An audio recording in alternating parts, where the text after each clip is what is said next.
Apple is about to split the Apple TV into three completely different devices, and the price gap between the absolute cheapest and the most expensive model is a staggering 33 times.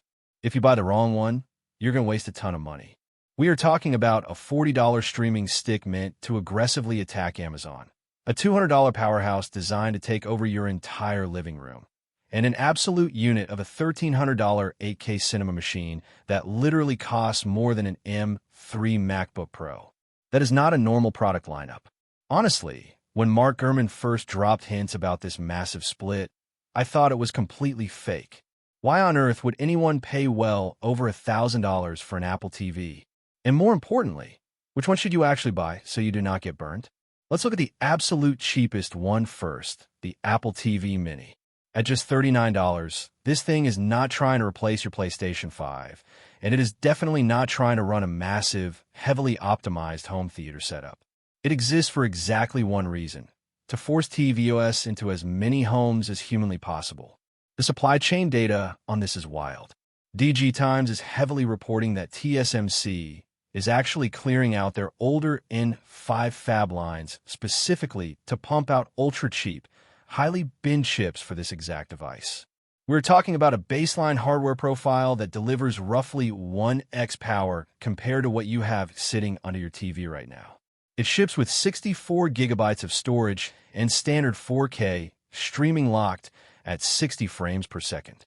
For millions of normal people, that is absolutely plenty. You want your Netflix app to open instantly. You want a clean software interface without shady third-party tracking algorithms selling your data, and you want a physical remote that actually works. This is where Apple attacks Roku and Fire TV directly right in the budget aisle. People who normally just buy a cheap, disposable streaming stick on Prime Day are going to look at that clean white Apple logo and wonder why they are even bothering with third-party, laggy plastic hardware anymore. But there is a massive, glaring catch here. To get the price all the way down to $39, Cupertino had to strip away basically everything that makes modern Apple hardware actually future-proof. You can completely forget about heavy local gaming. You lose the massive smart home hub processing capabilities, and advanced on-device AI features are entirely out of the question. If you buy the Mini, it might feel pretty great on day one, but in 2 or 3 years when the tvOS updates inevitably get heavier, you might run straight into aggressive thermal throttling and severe menu lag. I'll believe it runs smoothly long-term when I actually see how it handles intense multitasking, but right now, it feels like a total Trojan horse just to get you hooked on Apple TV Plus subscriptions. That brings us to the heavily rumored mid-tier option, the Apple TV Ultra. At $199, it is exactly 5 times more expensive than the Mini. So it really needs to justify that premium price tag. And honestly, this might be the most interesting device in the entire lineup. According to Ming-Chi's latest supply chain checks, this box is packing a heavily binned variant of the A17 Pro or possibly even an A18 chip. Apple is heavily leveraging TSMC 3nm yields here, giving the Ultra up to 3 times the raw computational processing power of the budget Mini. The LEC is also reporting that Apple is heavily targeting 120Hz 4K display output here, along with base storage tiers aggressively scaling all the way up to 256 gigabytes. This is not just a streaming box anymore. This is a stealth living room computer masquerading as a media player. Think about how you actually use your living room right now. You want one single, reliable device that seamlessly routes your paired HomePods, manages your complex Thread and Matter smart home accessories, runs high frame rate Apple Arcade games natively, and handles heavy system-wide AI processing instantly on the device. The Ultra is built to be the actual physical brain of your house. It plays heavy high-bit rate movies flawlessly, but its real job is controlling the entire room. It bridges the massive gap between casual, laid-back media consumption and a dedicated gaming console. Drop a comment down below right now. Would you drop $200 on an Apple TV if it fully replaced your smart home hub in a casual gaming setup? Or are you sticking to your terrible built-in smart TV apps? I really want to know where you guys stand on this. Now, we have to talk about the absolute wild card of the century, the Apple TV Vision Pro.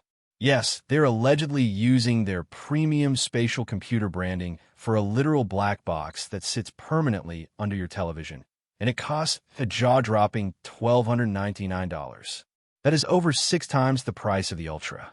Mac Otakara claims this insane device heavily utilizes a massive M-series chip with a gigantic, aggressively designed thermal sink just to drive something they're internally calling 8K AI cinema. The base storage on this specific model starts at 256 gigabytes and scales rapidly up to half a terabyte. But what does an 8K AI cinema machine actually do when true, native 8K content barely even exists right now? It means this Apple TV is not just casually decoding a compressed video file.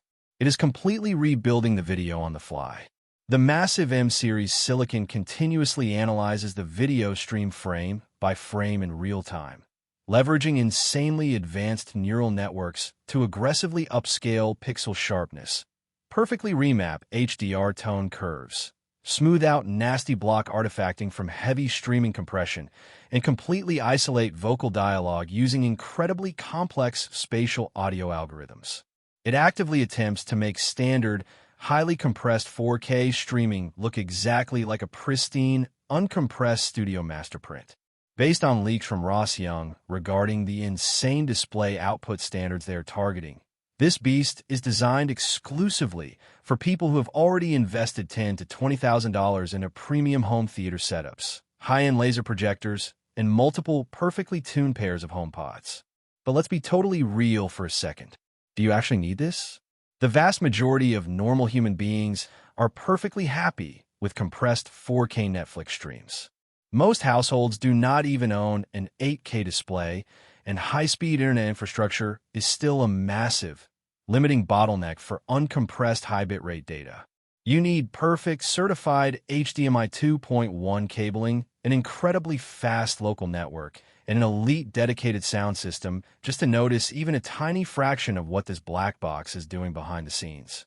If you're just watching casual sitcoms before bed, the Vision Pro Edition is an absolute waste of your hard-earned money.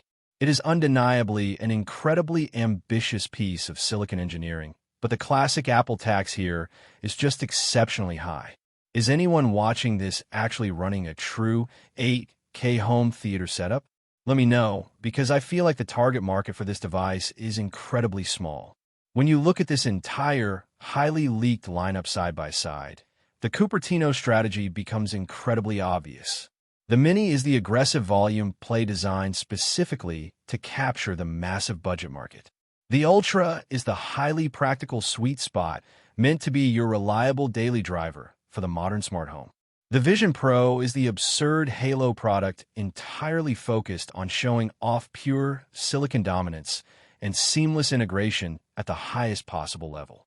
Most people watching this video should probably just buy the Ultra, skip the upgrades, and call it a day, but Apple is betting very heavily that your living room is about to become the next major ecosystem battlefield.